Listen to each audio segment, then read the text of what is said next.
Hello and welcome to the only video I do consistently every year, in which I suggest Switch games to buy and or play for on Valentine's Day based on what I've actually played and can recommend. You may notice this year's pickings are not as large as last year's, and that's in part because I feel like there was a bit less co-op releases last year, and I didn't get any of the sports games. And there's only a couple of exceptions in that I'm only talking about 2022 releases. So first we'll start with a list of games I don't recommend to get, which are House of the Dead Remake, unless you get it for pretty cheap, but if you have a Wii, I'd suggest getting House of the Dead Overkill instead. Big Brain Academy Brain vs Brain is okay, but it's just a very light basic, only play a few minutes a day kind of game, and you could also just get the Wii version. Probably my main regret, because it's a digital only game so I can't refund it, is Don't Starve Together, more like don't waste your money, at least on the Switch version. It takes so long to get in, and it's also more of a pain than Minecraft is to set up for local play.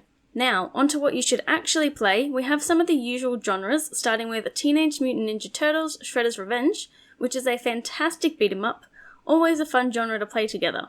This has the opportunity for a triple date since it allows for 6 players locally or online. There's also the Teenage Mutant Ninja Turtles Cowabunga collection, which is filled with all the old beat-em-ups the series has had in the past.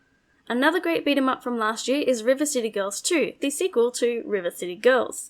And while I haven't played too much of it, I can assume it is as good as the first, being the same River City Kunio-kun style beat-em-up of collecting cash for items, leveling up and upgrading your moveset along with a humorous story.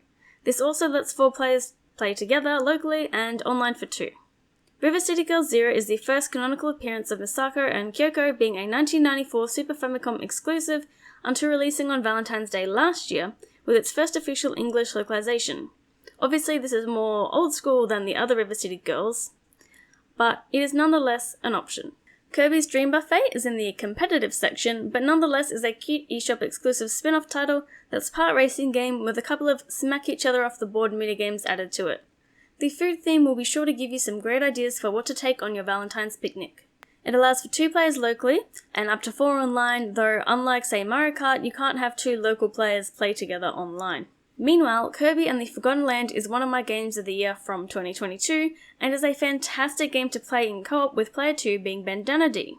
Do note that the first boss is a bit of a pain due to the teleport style tethering, but the rest of the game was no hassle at all, though occasionally poor Bandana D did teleport above a pit. It's overall just a beautiful fun game to play together, with the only single player segments being the bonus challenge levels.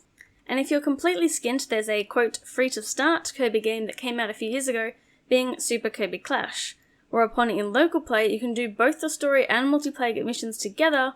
It's also still pretty active online, but my connection is rubbish AF.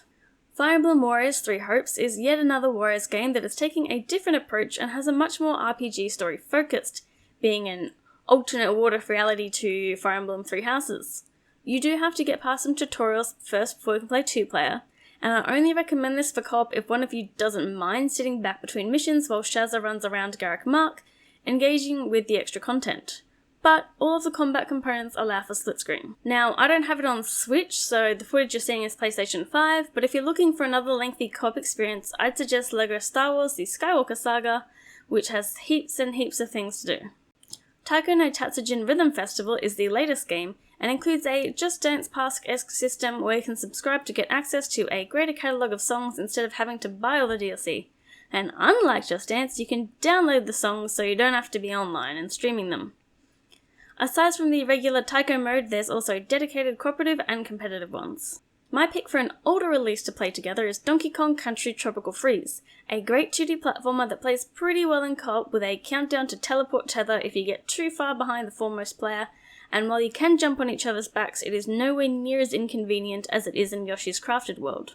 As for a game that requires 2 switches, there's Pokemon Scarlet and Violet, which as you might well know runs terribly but does have multiplayer so you can run around in each other's worlds, and it is mostly just good for playing the raids together.